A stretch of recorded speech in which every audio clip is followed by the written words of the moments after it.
Bonjour à toutes et à tous. Petit focus aujourd'hui sur le congé paternité. Il est prévu à l'article 1225-35 et 36 ainsi qu'à l'article D1225-8 du Code du travail. Le congé paternité a été réformé au 1er juillet 2021. Les nouvelles mesures sont applicables pour tous les congés paternité des naissances intervenues depuis le 1er juillet 2021. Je rappelle, avant le 1er juillet 2021, le congé paternité était de 11 jours consécutifs ou 18 en cas de naissance multiple. Ces jours se cumulaient avec le congé de naissance de 3 jours. Et il y avait d'autres jours qui pouvaient être attribués, qui pouvaient être prévus soit par la convention collective, soit par un accord d'entreprise négocié avec les élus du CSE, ou alors par un usage ou une décision de l'employeur. On avait donc 11 jours de congé paternité, plus 3 jours de congé de naissance qui pouvaient être pris soit d'affilée, soit de manière séparée.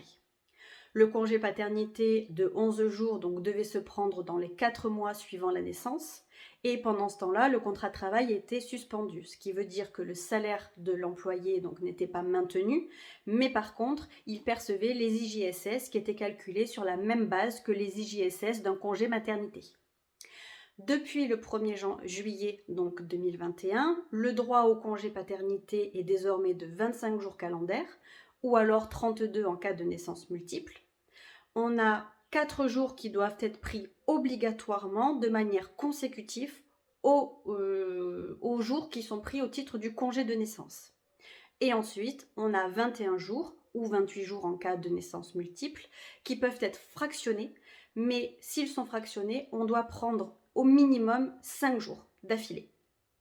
Il n'y a pas de condition d'ancienneté pour bénéficier du congé paternité. La première période donc de 4 jours de congé paternité est obligatoire. Donc les 4 jours de congé paternité qui sont pris avec les 3 jours du congé de naissance, eux sont obligatoires. Toute la deuxième période est facultative, donc ces fameux 21 jours ou 28 jours, on a la possibilité de les prendre en tout ou partie ou pas du tout, et ils doivent être pris dans les 6 mois qui suivent la naissance.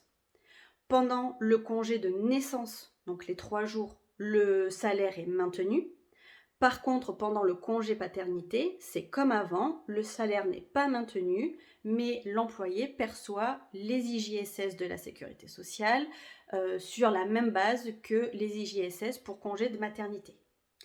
La prise du congé paternité fait l'objet d'une information préalable auprès de l'employeur et effectivement, à son retour, le salarié doit reprendre son poste dans les mêmes conditions que lorsqu'il est parti pour ce congé paternité.